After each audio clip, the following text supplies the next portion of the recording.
sinababeshya urumva nkora uko nshoboye.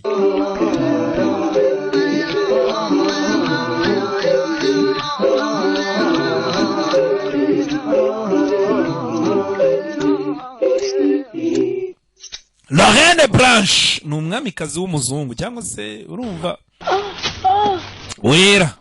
Aho twagarukiye ibi ni iki? Deux fois? Inshuro ebyiri. Deux fois? Niko ubugira kabiri. Quel est ce type qui se voit le visage pour essayer de t'abuser, Jomo? Ariko suriya ninde nyabaki muri iki cyaro buri gihe ari we yataka? Calme-toi. Ihangane. Ça va. Ihangane. Ça va. Gwino. Yagondaguranye n'urugabo n'umwana ukiri muto. Banza kumujyana ku ishuri nk'abandi. Buri hari imyumvire mibi cyane. Umwana ufite ubumuga ubwo niwe wakajyanwe ku ishuri kugira ngo azamenye uko yirwanaho. Ce village. Ne sais-tu pas qu'il est interdit aux femmes d'accéder à ces lieux? Ovukina. Ntabwo bizi ko umugore atemerewe kugera ngaho. Sa Majesté. Mubabarire nyagasani. Naribagiwe. Tu oublies tes valeurs culturelles. Wibagiwe indangagaciro z'umuco wacu. De quoi, jeune homme? Wese uburugira gukorera iki musore? La présence de cette femme blanche en ces lieux. Ugatinya ukazana umugore w'umuzungu hano hantu hatagatifu hera. Qui est très grave. N'amahano. Non, l'assiette ne peut pas descendre sous l'eau, elle est trop légère. C'est une loi de la physique, c'est impossible. Muri physique ntago bishoboka. Gaho. Loi de la physique. Hano turi muri physique. La loi de la physique a à voir avec ce que nous faisons ici. Hano turi mu bijyanye n'ubucuruzi na physique ngo ntago ngo kamanuka ngo ni karemereye ngo nta kintu kirimo. Tuza ari. Ne la touchez pas. Ntumukoreho. Les principes de notre tradition prévoient que si une femme transgresse cette règle, on va lui laver les pieds avec de l'huile. Biravuga ko umugore yarenze akagera ngaho tumukarabye ibirenge n'amavuta. Ubundi yarangiza akanywa no ku mazi, aya mazi ari hano. Ubugira niba ari kangahe? Urumva? Bakoze ibirenge n'amavuta ukanywa no kuri aya mazi nuko imigenzi ikemuka. Wakoze amahano. Kirazira kikazirizwa na mugore ugera ngaho. Muri ya kera nubwo muvuga ngo abagore nta burenganzira bagiraga, ariko n'abagabo barabubahaga bakanabibubahira, ibyo batabemerera gukora bakabibakorera. A déjà menacé de te violer plusieurs fois. Mvuye mugenga amaze gukwataka inshuro nyinshi. Isolé. Qu'est-ce que tu faisais dans la ubundi bukora cyane nkangaho uri wenyine? Bazarinda kuguhohotera ubuza mu mashyamba gukora iki? Avayi umwana nagavuga ariko arumva cyashaka n'ukwiga, arabikunda kuko abishoboye. Nari naje ngaho kwiga gusoma. Tu te cachais dans la brousse pour lire le cahier de Nono, hein? Uza kwitsimba no mu mashyamba kugira ngo usome amakaye ya musaza wawe Nono. Nshaka kwiga gusoma. Et c'est dans la brousse que tu apprends à lire. Nsuza kwigira mu mashyamba wagiye. Kuno kubera ko mu rugo papa naga bashaka kunyemerera ko nkora ku makaye ya Nono kugira ngo nige. Niyo mpamvu. Ouais.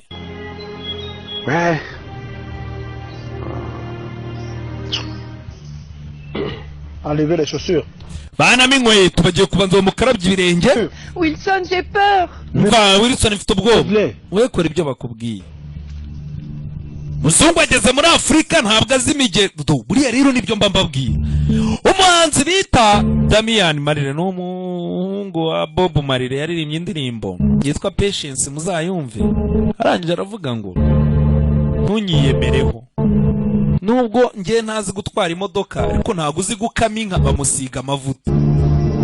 Wowe uzi gutwara imodoka nibyo ariko ntabwo bivuze ko abantu bo mu cyaro barusha ubwenge. Nawe jyayo bakwereka ukuntu bakama inka umbwire ko bishobora. Biterwa nawe wakuriye ukiga ibyo bihabera. Ntabwo bivuze ko ufite ubwenge. Arangije agomba no kunywa kuri aya mazi ubugira kangahe, ntabwo numvise inshuro ariko munyihanganira arigemba nagose. Nanavuga amagambo menshi. Ibirenge barabihanaguye n'amavuta ntago bigomba ngo kurangirira, agomba no kunywa kuri aya mazi. Amazi abasa nabi ariko na amazi matagatifu y'iwacu mu cyaro. Approche, tu bois de l'eau. Egera hino ugotomere. Vayo.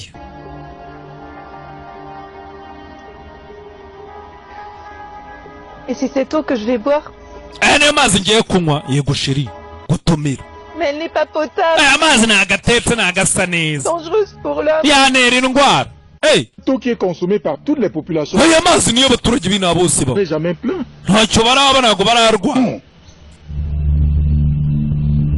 Ukuntu nka Savimbi mba narimenyereje kunywa utuzi dutetse urumva noneho batomera wanywa amazi mabuka arwara ariko amazi inka ko ishoka imigezi urabona irwara ni n'akamenyero.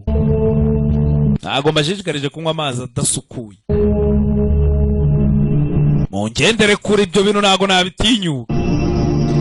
Aranywa gusa umuntu nk'uyu nguyu uvuye i Burayi ari ubwa mbere anyweye amazi arimo mikorobe.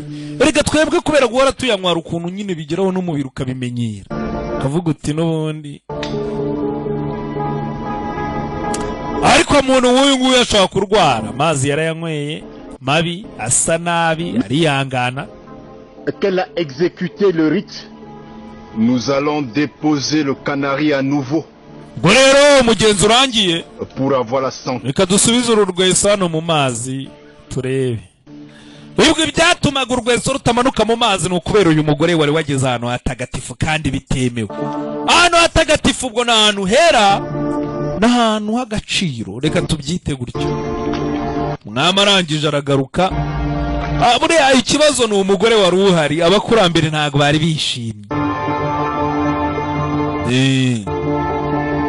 Abagore hari ukuntu bimwe agaciro ku rwego ngiye binambabaza, ugasanga ingegera nyina yirirwa yigisha ijambo ry'Imana kuva ikivuka, yigisha ibitabo bitagatifu. Ingegera bamara kubyimba imaze kugafata ntakagira umugore uhagarara imbere y'abantu ngaho. Ibyo byarabaye urweso ruramanuka. Mwabibonye uyu muzungukazi yavugaga ngo rega ngo fizike ngo ntago washyira ikintu kireremba ngo kirimo ubusa ngo kimanuke. Byaremeye nawe yirebera. Batware batangira kuvuza amahembe nako imyirongi, ibintu bigiye mu buryo. Ibyo bakekaga burya ni umugore wari wageze aho bibera kandi atabyemerewe. Tugaruke kuri Kamuga. Kamuga yakunze umukobwa. Kamuga ma perle. Chérie. Kamuga. Kamuga. Arrête de me parler sous ce ton. Ndekera kujya umvugisha gutyo. Je t'ai déjà dit que notre histoire c'est du passé. Narakubwiye umubano wacu nuwahahise. Désormais la fiancée de Wilson. Mfite chérie. Fiancée wanjye ni Wilson. Ndekera ngaho utazansenyera. Peux-tu dire des sottises pareilles? Ntabwo tuwambwira amagambo nk'aya. Ngasa. Tu ne peux pas oublier ces bons moments que nous ntabwo wakwibagirwa ibihe byiza njye nawe twagira. d'amour. Ko nguko. T'as prévenu que tout cela s'arrêterait dès que... Ako rero nabikubwiye ko bizahagarara chérie wanjye nahagaruka. Père, Koko. je t'aime. Ndagukunda. Tu comprends ça? Ntabwo byumva. Changer d'idée, Hindura ibitekerezo. s'il te plaît. Ndakwinginze. Ça, Wimfata nabi. Prie. Oublie-moi. Nyibagirwa. comment? Gute. Négatif. Non, impossible.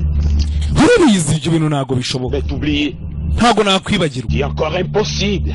Ntabwo bishoboka kugeza. Impossible, Kamuga. Birashoboka. Grand les yeux et regarde la réalité en face. Fungura amaso urebe ibibera. Je suis la future femme de quelqu'un d'autre qui s'appelle Wilson. Tugiye kuba umugore w'undi muntu utari wowe, byakire. Nous avons brillamment effectué le rite Umugenzo wacu ugenze neza à nos ancêtres. ku bakurambere. Maintenant, None retournez. tugiye gusubira aho twavuye. Cette femme Uyu mugore ne retourne plus chez elle. ntasubire iwe. Nous l'amenons à la chefferie. Turamujyana iwanjye ibwami. Non, Hoya venez là-bas. hoya mwinjyanira oya ubwo kandi ubwo abatware bagaragu b'umwami ubwo iyo bavuze ngo umugore ni ukumujyana utagira ngo ni ukuhuye ni uguterura umugore se. Kera nimuzitiranye ibintu. Abagabo ba kera pe uburenganzira bw'abagore bwari hasi ariko bakanabubaha basi. Uyu munsi wa none umuntu yirukana umugore. Yewe ntago nkigukera byaragoranaga. None bikoreye inzoga ubugira kangahe baza gusaba umugeni. Barangiza bakavuga ngo imiryango irahujwe. Wewe warangiza ugafata umwana w'abandi nabi. wabaga wabizira. Basaza be byonyine na so iwanyu barakubwiraga bati uriya muryango twashyingiranye guhera kera tuzafata umwana w'abandi nabi. Ariko uyu munsi wa none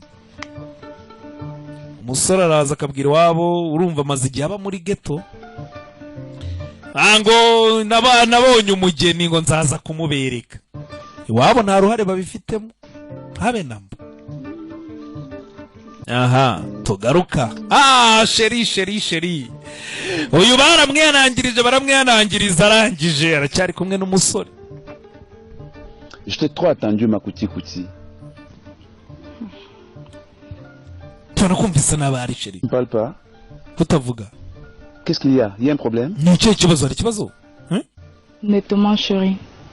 Il y a un problème. Cyane Sheri, kibabaje hari ikibazo. Il faut que nous cessions de nous voir. Igihe kirageze kugira ngo turekere yonge nawe guhura. Comment ça il faut que nous cessions de nous voir? Gute tutazongera guhura? Tu n'as pas oublié que je t'aime, je l'espère. Nizere ko tubagiye ko ngukunda oya. Moi aussi je t'aime bien. Turakundana. J'en souffre de savoir que nous n'allons plus nous revoir. Gusa nagira wubwire ko mbajwe kutuzongera guhura. Notez que cette relation met ma famille et moi en danger. Ntago byavamo guhura nawe bishyira umuryango wanjye nanjye ubwanjye mu byago. Je t'aime. Ndagukunda. Je t'aime chérie. Ndagukunda Sheri. Je ne peux pas supporter de vivre sans toi. Ntago nakwihanganira kubaho udahari. Je le sais très bien. Ndabizi cyane. Je t'aime. Nanjye ndagukunda. Et je souffre de savoir que nous n'allons plus. Nanjye ndi kubabara kurusha nuko ubabara. Non chérie. None se Sheri. Ne me dis pas ça. Ntago wambwira gutyo. Il va bien falloir qu'il en soit ainsi. Niko bimeze ugomba kubyakira. Non chérie. Sheri. Ça s'il te plaît. Ntago byashoboka. S'il te plaît ne me dis pas ça. Ndakwinginze wimbwira ayo magambo ntago nakureka tubirimo. Je suis désolé. Mbabarire. Au revoir. Urabeho. Ntago byashoboka data ni umutware, ntago bagiye kuzageraho ngo bamwirukane baduce mu muryango. Hakuno muri iki cyaro bagira umwami wabo, baracyagendera ku mico. Imico irahinduka. Imico irahinduka ko byamera kose. Igihe kiragera ibintu bigahinduka mukaba mugomba guhindukana nabyo. Bitaba ibyo mugasigara mugashya. C'est à toi de regarder la vérité en face. Parce que la seule vérité ici, c'est que je t'aime. Ni wowe wenyine ugomba gukemura. Jamais. Ukuri guhari ndagukunda. Feu de Wilson, comme tu l'appelles, de se mettre contre mon bonheur. Ntabwo bishoboka ko Wilson niba ari nako mwita azakuntwara. C'est moi qui ne vais pas te le permettre. Nijye utazabyemera. Wilson ararengana. Je ne te permettrai jamais de gâcher mon bonheur. Ntabwo nzegera nemera kunyicira umunezero. Umunezero wanjye ni Wilson, ntabwo ari wowe. Tiens-toi loin de moi. Ngendere kuri. Rero ungendere kure Sheri. Yamara umukobwa icyo atazi, uwo yiringiye Wilson twarabibonye. Wilson afite umugore umuzungukazi. Ni kuri ababwira ngo abantu baba barwanira uruhu, inka yarariwe kera. Katurebe ibwami Wilson yaraje. Bonjour Sa Majesté. Mwaramutse Nyagasa. Nous faire ici au... Urakora icyanga. Je suis fils de ce village à ce muri iki cyaro. Ndi umwana w'iki cyaro. Ndi kavuki. Tante m'a dit que c'est à Douala que tu passais tes... Tante wawe yarambwiye ngo uzaguma muri Douala. Les congés rien que Nyogosenge. Et non ici au village. Yuko nyine ni konji. Ngomba no kugera iwacu. J'ai décidé ainsi. Afashe umwanzuro. Vous avez décidé que je ne passe pas mes congés ici au village. Mwafashe umwanzuro ko nagomba kumara konji yanjye hano. Oui.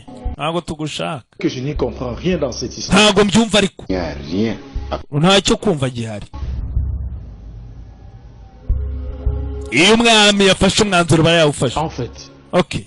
Ce n'est pas ce qui m'a amené ici. Nta nubwo aricyo cyangenza. Je veux savoir où est-ce que vous avez mis mon épouse. Nagira ngo menye umugore wanjye mwamushyize. Va poser cette question au notable. Genda icyo kibazo kibaza abatware bari hari. Mugore wawe niba ari ushaka genda ubaze. Ciao. umwami mu by'ukuri ntabwo yifuza uyu muntu. Uriya abantu bava kure nibo batwicira umuco. Abagane ngo bazanye ibi, abazahirwa ngo bazanye ibi, abatanze. No, umuco wacu rimwe na rimwe umuco uba ugomba guhinduka kugira ngo ujyane n'ibihe tugezemo. Habayeho ubwami, hazaho amarepublika, hazaho ibigomba guhinduka byari byinshi. Nta kundi. Bonjour mes chers notables. Muraho bayobozi. Mon fils, Mwana wanjye. c'est comme ça qu'on vient à la chefferie? Ukuzi bwami. Les bras ballants? N'amaboko masa. Surtout quelqu'un qui vient de chez les Blancs. Hakuze umuginga ni gutazana amaboko masa. Ubu ntabwo wagomba kuzana n'akantu ko gutura n'amaturo. Vois? Ou bien c'est quand les provisions seront fades que tu viendrais nous les donner? Okay. Wibagiwe kugira ikintu uzanira abayobozi. Mumbabarire. Vous êtes quand même mes parents. Rega muri ababyeyi banjye. Pour le moment, je suis venu chercher mon épouse. Icyangenzaga no gushaka umugore wanjye. Hako muri ababyeyi. On va pas retourner avec elle aujourd'hui. Ntabwo uyu munsi muri butahane. Elle va faire 2 semaines en cellule. Ibyumweru bibiri yagiye gukubita muri gereza. 2 semaines? 2 semaines. Ibyumweru bibiri cyane. Non, non. Oya. Wilson, ce n'est pas possible. Ntabwo bishoboka Wilson, ntabwo namara ibyumweru bibiri muri gereza. Et c'est pour son grand bien. Elle va faire 2 semaines en cellule. Agomba gukubita ibyumweru bibiri muri gereza. Dans une cellule pendant 2 semaines. Ibyumweru bibiri. Prétendez que c'est pour son bien? Ubwo muri kubw'inyungu ze niko muvuga. C'est pour achever le processus de purification. Niyo mpamvu tugomba mbere na mbere kumukubita icyuhagizo tukamwuhagira tukamuhindura. Ibyumweru bibiri byose. Toute sa vie. Ni kubw'inyungu ze kuko yakoze amahano ntabwo yagombaga kugera hariya hantu. Amategeko ni uko avuga. Ibyumweru bibiri asigwa amavuta yuhagirwa. On attend les provisions. Yabwo nuko bimeze, nuko cano se giravu. Cano. Aha, umuzungu kazi yako nagiye kwicuza icyamuzanye muri Afrika sasa. Agiye kwicuza icyamuzanye muri Afrika. Akigera bahise bamuta muri yombi. Uraza ugera ahantu hatagatifu. Tugigarukira kuno mu mujyi, iyo nguyu ni kuva yamugara, urafuhira umugore we, umugore wamuca inyuma, nubwo nta kimenyetso afite. Yumva bavugira hanze, avayi. Felix, wibuka ngo yarangiye umugore w'akazi. Tu te fais jouer. Nabo, umugabo ye kumbe. Merci grandement pour tout ce que tu fais pour moi, Félix. Numva ndagushimira ku byo wankoreye byose, Felix. T'écoutant ce jour. C'est moi qui suis heureux. Kandi njye kwishima. C'est toujours plaisant pour moi d'être à ta compagnie. Buri gihe cyose iyo turi gukorana mu kazi banishima. Chaque jour. Buri munsi. Possible. Il sera avec toi. Banumva twaba turi kumwe dukorera ahantu hamwe rega nkwiyumvamo. Désormais tu es comme un protecteur pour moi. Ntacyo nye gufata nk'umurinzi wanjye. N'en dis pas. Le plus important pour moi, c'est que tu sois heureuse. Cyambere kinshimisha nuko kubona wishimye. Ça. Sawa. Bona ejo mu kazi kuba umugabo yabyumvaga. Kumba umugore wanjye. Bari abagabo bakorana ibyo bero birarangira twigarukira ibwami. Umugore bagomba kumufunga. Ibwami ni ahantu hanini hari ingoro nyinshi zigiye zitandukanye. Ngwino. Mufungure gereza. Ubundi serire ntago ari prison. Prison bari ahantu hanini hari abantu benshi ku buryo bashobora no kugira gutya bagatembera mu kibuga, ariko serire ni akazu gato ko gufungiramo umuntu. Buriya no mu magereza muri za prison cyangwa jail usanga harimo za serire. Je ne te permets pas de... Injira! Allez, passez. Ngera sagira vuba. Laissez ma femme. Mumureke mumureka agenda. N'arrivez pas. Mwandikiye umugore akagenda. Mwami, mugiye. Mwami yagiye kuvugana n'umuntu ibintu by'ingenzi cyane, abaninzi arabanza kabirukana mugiye vugane no. Inde Nyirasenge. Je suis là, Sa Majesté. Ndibaza impamvu wamamagaje Nyagasa. Que tu m'as dit la dernière fois. Ubushize wambwiye iki? Que Wilson passerait son séjour à Douala. Hagomba Wilson nagazava muri Douala ngo agera. Village ici. Ariko hano ni iwabo. Il serait difficile pour lui d'arriver au pays. Ntabwo ari ibintu bigoye. Arriver. Ese reka nkubaza. Urumva yagera ngaha akagera mu gihugu ntagera iwabo? Qu'il parte. Et vite. Qui t'a autorisé? Mugera vava. Il ose dit quoi? On ne brutalise pas sa femme? uyu mugore ngo turi kumugirira nabi ni umuco. Tu veux éviter tout cela n'a qu'à obtempérer. Wanza ibi bintu mubivane ku nzira mubigire ku ruhande tukora ikigomba gukorwa. Injira Wilson sheri yewe injira segera injira bamwinjiza muri gereza. Goma hamwe ari kuma hamwe ushaka kwica umutware ushaka kwica umutware toka toka baramwirukana ni ibwami.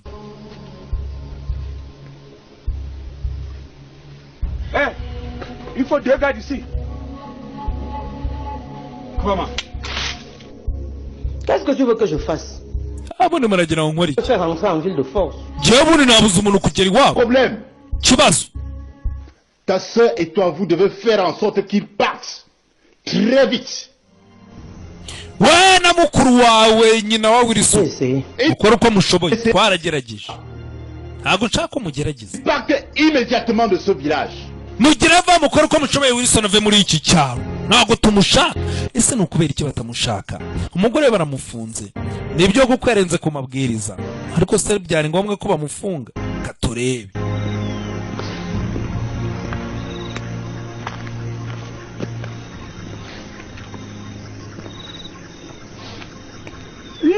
Wilson. Niki kibazo? Comment umeze gutya? Maman. Et moi-même pousser ma femme dans la cellule de la chefferie. Baranyirukanye ngiye kure umugore wanje wafungiye. Kubera iki? Simbyumva. Amené au lieu sacré voir comment s'y déroulaient les rites. Bambwiye ngo yageze ahantu hatagatifu niyo gahunda. Qui est sacrilège? Gaho. Comment as-tu osé amener ta femme à ce lieu? Namana ni gutusa n'umugore w'ahantu hatagatifu nta mugore wakandagiye. Mama oublié que les rites étaient. Mama nibagiwe. Ntago nibukaga amateka. Ntago nari nzi yuko umugore wanje atagomba kuhagera. On va le faire comment maintenant? C'est très grave. Nase turabigenza gute? Bon moment dans la cellule. Warengereye. Kagume muri gereza.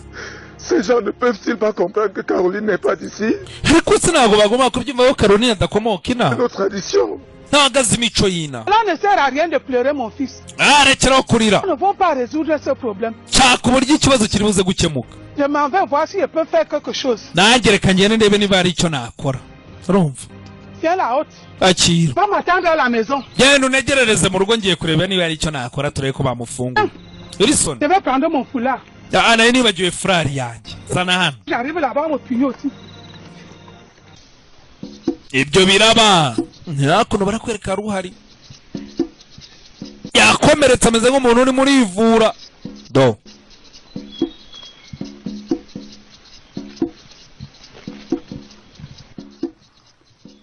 Tima. Tima. C'est comment mon frère Bessel? Meze bite musaza? Non, ça va, ça. Sawa. Tu es toujours dans ce village? Buri gihe wari muri iki cyaro. Ce sont les travaux champêtres qui me bouffent tout mon temps. Waretse akazi kantwara kakamburisha ariko nari mpari. Vite avant l'arrivée des pluies. Tu as raison. Mais j'ai dit, est-ce que tu sais qu'il y a quelqu'un de très mal intentionné dans joue à violer Njomo? Mal intentionné dans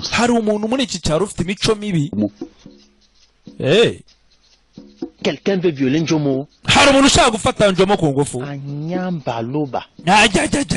Les gens n'ont pas le cœur. Ouais.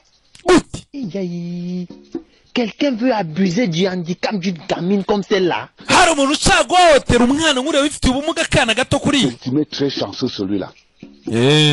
Par 2 fois je l'ai raté. Le jour où je vais lui mettre le grappin dessus. C'est avec ma matiti. Je veux lui découper. Avec celo. Ou pas avec ta machette. Bien sûr. ndawitwaza buretse nzamufata ariko uzabibona. Tima. Je dis, qu'est-ce que tu as au bras là? Ako kaboko bimeze bite? Laisse-moi avec celo. C'est rien de bien grave. Nabirenze. Il y a juste eu un bobo en grimpant sur un arbre. Nani kwa kundi umuntu yagwa yurira igiti. Ça m'a fait mal jusqu'à. Nta kibazo. Hakuno bimeze bite? Comme un protecteur pour moi. Umva uri nk'umurinzi kuri njye. En prie, n'en dis pas trop. Ivuga menshi. Autant pour moi, c'est que tu sois heureuse. Icyambere nuko wishima. Ok. Urumva? C'est comme ça. À demain. Toi bien. Ejo mu kazi nta kibazo. Wamurangiye akazi umugabo arimo arareba umugabo kubera kudashobora bafitemo n'ubwoba. Chérie, tu es là. Chérie uri hano? Je suis très contente. Ndishimye. 10 000 francs de commission aujourd'hui. Ntabwo wabyumva. Siko uyu munsi nabonye na komisiyo mu kazi. Nubwo urimo irinjira. Tu as quoi, chérie? Chérie ni icyo kibazo? On dirait que tu n'es pas content de savoir que je gagne de l'argent. Utambwira ko ugiye kubabazwa nuko natangiye kubona amafaranga. Je dis. Donc, consiste exactement à faire quoi dans ton entreprise? Nsobanurira. Produit au détaillant. Oya mugabo mukorana iki muri entreprise? Rendez-vous. Aramfasha. Et qu'est-ce que tu appelles commission? Iyo commission. Nous gagnons comme argent sur les ventes faites sur le terrain. Et Félix m'a beaucoup soutenu pour que je gagne les billes. Abantu bagomba kujyana kuri tere bakama kudufaranga. Felix aramfasha cyane. Oui, c'est mon boss sur le terrain. Murakorana. Kuri tere tuba turi ku mwana wose. C'est mon ami d'enfance. Mbega ni inshuti yanjye kuva mu bwana nta kintu yanyima gifite. Ni inshuti yawe.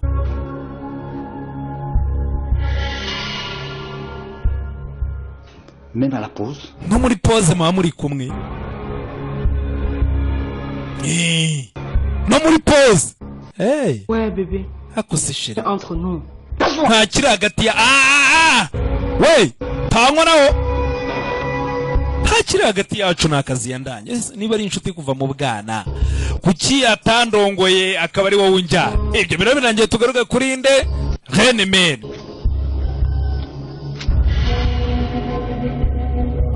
Hakuno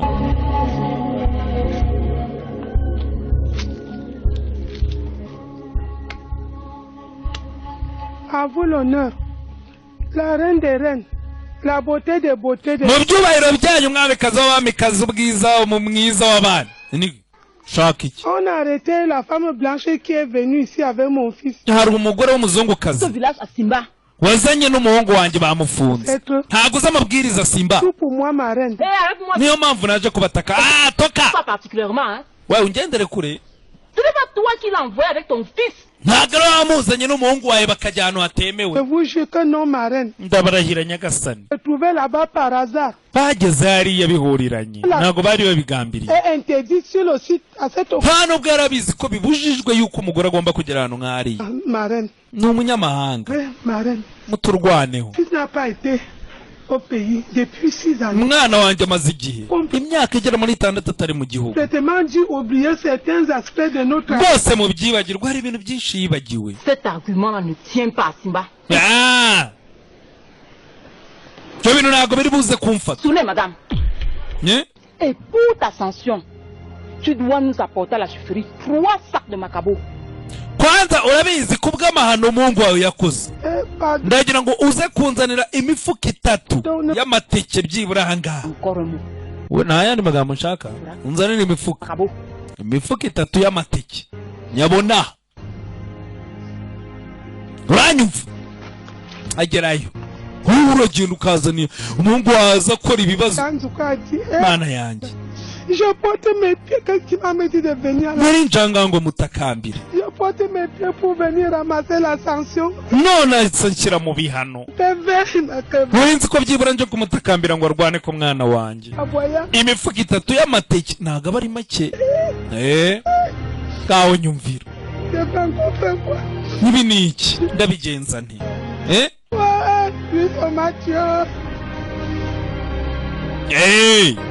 Bahise bamucamande. Ibyo biraba birarangira.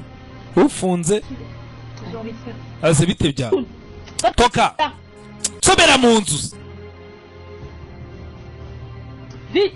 Toka bamukatiye ibyumweru birari muri iyi nzu ni serire. Ni kasho. Ni kasho. Bro barazi ngo agiye gusubira iwe.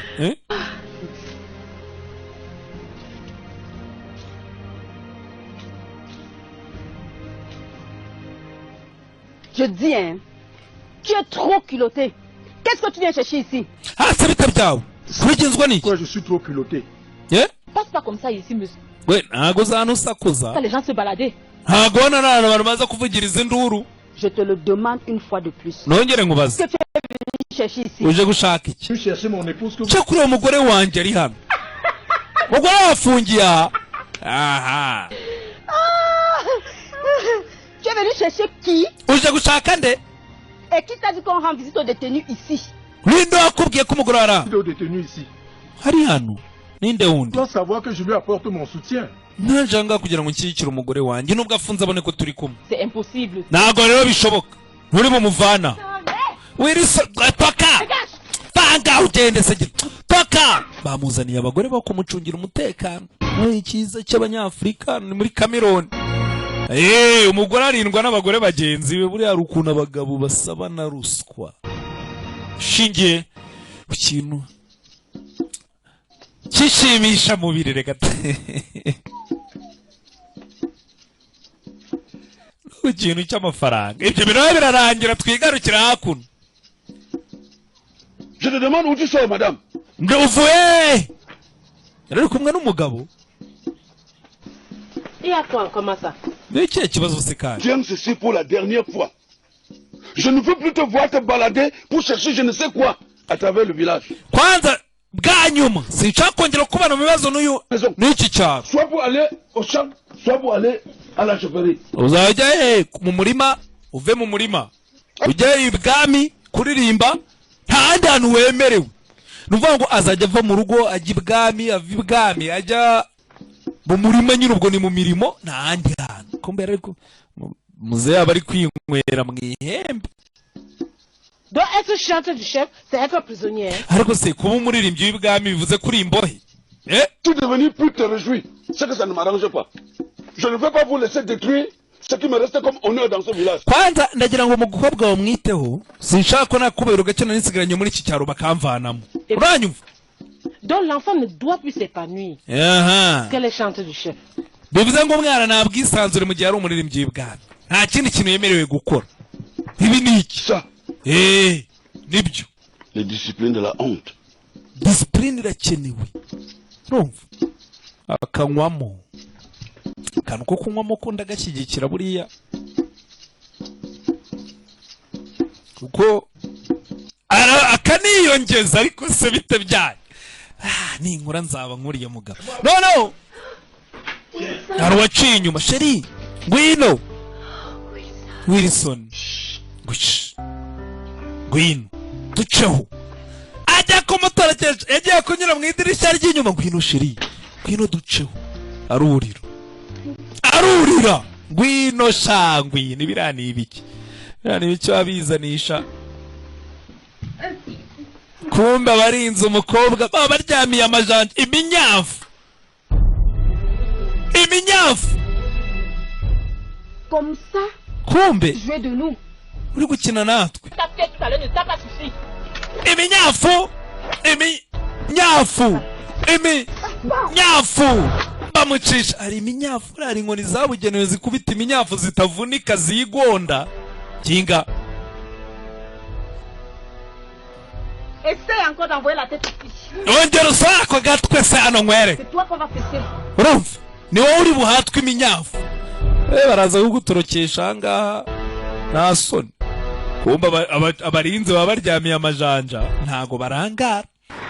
Ucura umugore biracyagoranye tugaruka hakuno ni mu mujyi.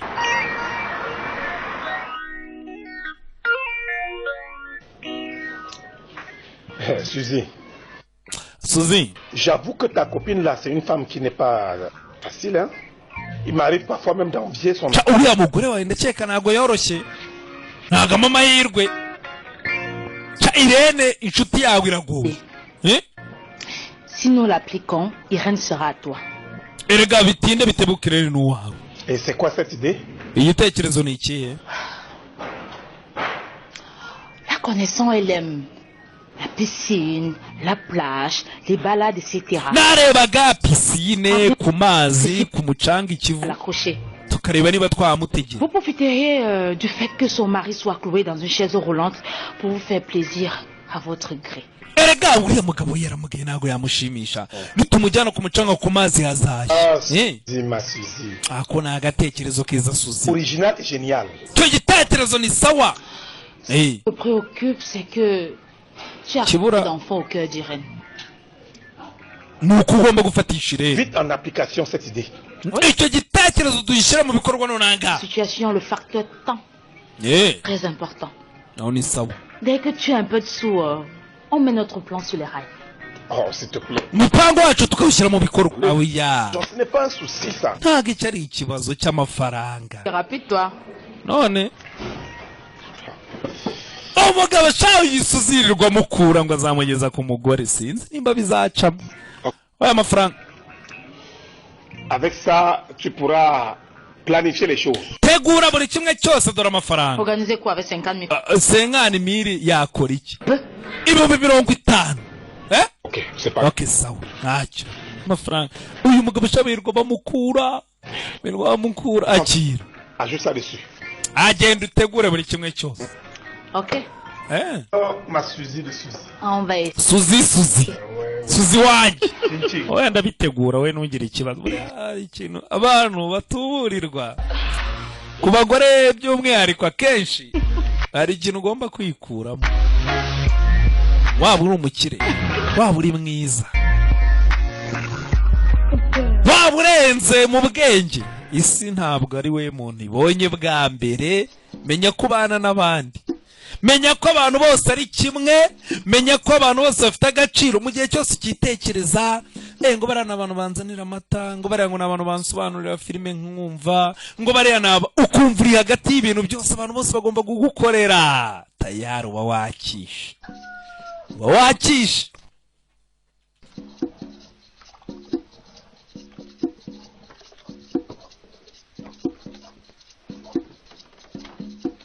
Nta bantu biri kugukorera ntawe.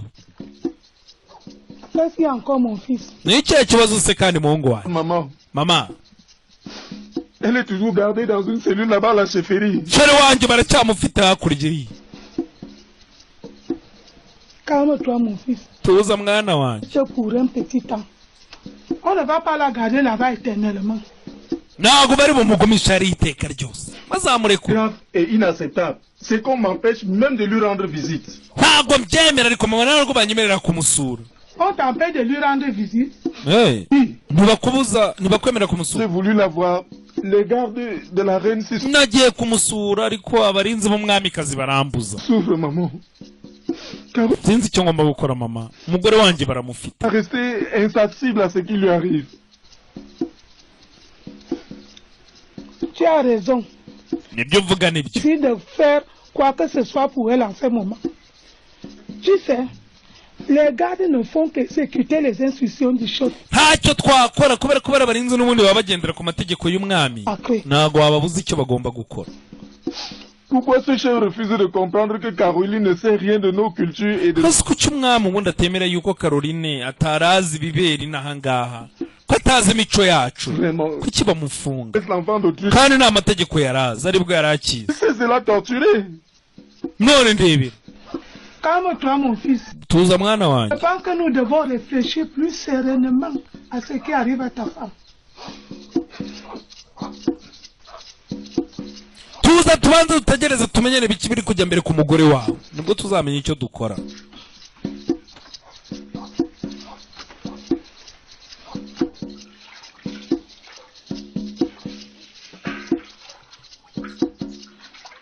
Yakuno murugo bengono umuririmbyikazi w'ibwami amaze gukatira umusore amusanga iwabo. Uretse urebe iwabo avayo. Qu'est-ce que tu fais? C'est évident chérie. Non, ça n'a pas que je suis là. Qui? Pour moi. Tu veux que mon père me tue? Ce qui est fait, ton père ne va pas te tuer. De toi. S'il te plaît. S'il te plaît. Va-t'en d'ici immédiatement avant. Sinon c'est dans un grand pétrole que tu mets. Bon pas ma chérie. nyumva ndagukunda. Je ne supporte pas de vivre un seul instant de ma vie sans poser mon regard sur toi, mon amour. ntago namana n'akanya gato nakureba. Si tu m'aimes autant que tu le dis, niba unkunda nk'uko bivuga, s'il te plaît, va-t'en. ndakwinginze va ngaho ugende. Tu vois, il va me lyncher, tu le sais. va ngaho ugende mbere yuko ibibazo bimvukira. Chérie, je ne peux pas vivre sans toi. ntago nabaho udahari, ndakwinginze va. Quoi? va. Bon, ok. S'il te plaît, va-t'en. ndakwinginze genda. Tout ça ailleurs. genda. Pas ici. tuzavugana wenda ejo. va-t'en. apana hano. Chérie, ariko se wagiye. Tu me créer des problèmes ou quoi? ushaka kuneza ibibazo cyane. Tu es parti, non? va ngaho ugende. ushaka kunsiga uneje n'abantu. Chérie. Condition. hari icyo ugomba gukora. Est-ce que tu accepterais me céder ce que tu as refusé la dernière fois? icyo wari waranyimye se ubu ugiye kukima mbijyemo. icyo wari waranze ugiye kucyemera. Il n'y a pas de problème. nta kibazo. ntacyo. Attends. noneho uretse. Tu as dit que c'est la femme de ton fils, non? harya mbwango n'umugore w'umuhungu wawe. C'est son ami. Elle vient de la France. ni inshuti ivuye mu Bufaransa. ni inshuti. Considère qu'elle est déjà libre. wewe nushaka kuvuga ko ubu yarekuwe. urumva? Merci Lobe. urakoze Robe. yitwa Robe. we yakuva wemeye kuma ibyo wari waranyimye se ubu ugira ngo ikigoranye ni icyo ubu busiro.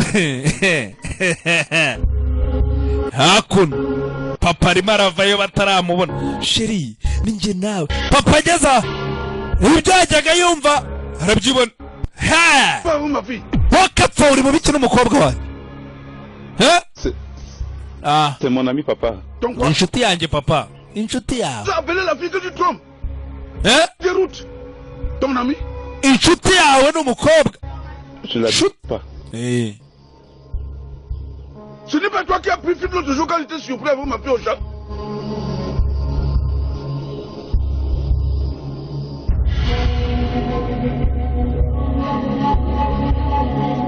papa fata imbando fata icyuma. Tu sais que je peux te découper comme un saucisson. ntako mbanza gucamo utunyamanyama cyangwa muze. Pardon. mumbabarire ni ukuri urumva. toka. Si tu ne veux pas que je déclenche tes obsèques. niba udashaka ko nkubagabaga mu dutoka.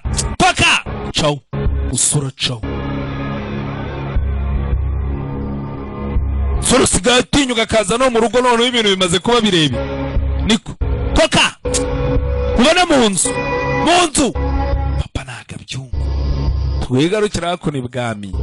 umwami agira gutya akananyura nyine atembera mu ngoro ye. petit frère avayo. Bonjour, Sa Majesté. muraho nyagasani. Lobe. Sa Majesté. nyagasa. Quel bon vent t'amène. Cela faisait longtemps qu'on t'avait pas aperçu ici. harashize igihe utangenderera. yego nyagasa. Depuis ces derniers temps, nyuma y'ibyo byose très occupé. nari naragize akazi kenshi. Je suis venu voir mon frère. ntakwenje kure umuvandimwe wanjye. Que tu libères la femme blanche. kugira ngo urakure uriya musungukazi. À la chefferie. wafungiye hariya.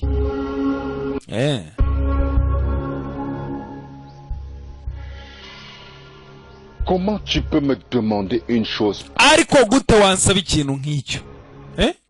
nkandi. Tu sais très bien que je ne fais qu'appliquer les lois de nos coutumes. icyo urabizi icyo nkora. Cette femme se retrouve. ni ukugendera ku mategeko twashyizeho. Pendant que nous invoquions les. uriya mugore yageze ahantu hatagatifu mu gihe twari turi mu migenzo yacu. interdit aux femmes. kandi nta bintu bibujijwe ku mugore.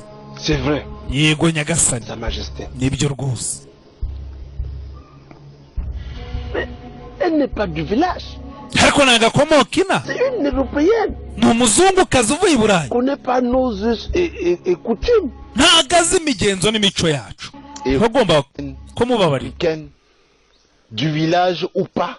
yaba avuye i burayi yaba ari umunyacyaro w'inaha cyangwa atari uwawe. Partage sa vie sexuelle avec un fils de ce village. ariko mu gihe cyose afite umugabo uva muri iki cyaro agomba kumenya amategeko n'amabwiriza yacu. Elle est censée savoir. yagombaga kubimusobanurira mbere. Ubwo rero ntago wandenganya. C'est donc pas possible de réduire son séjour à la maison. Ese nyagasani byibona ntago bishoboka ko mwamugabanyiriza igihano. Discuter de ça avec mes notables. Ndabiganira n'abatware banjye ntago ari ufata umwanzuro ngenye. Mais je ne te promets rien. Nta kintu ngo sezeranije ariko. Banyagasani wandwanya kuko. Dis-moi. Ariko mbwira. Pourquoi cette affaire t'intéresse tant? Ubundi uriya muzungukazi kubera iki numva amushishikariye? Tout ceci c'est pour byose Wilson. Kubera Wilson est venu chez moi pleurer comme un bébé. Yaje angarandirira. Je me suis dit harira nk'agahinja. Je pouvais faire quelque chose. Ndavuga rero reka ndebe niba ari icyo namumarira. Yariraga nk'uruhinja rwose. Kombe ni nyina wa Wilson iki kigabo gifite plani. Ngo nibicamo azashya. Aha! Yaje kureba umwami aramusobanurira.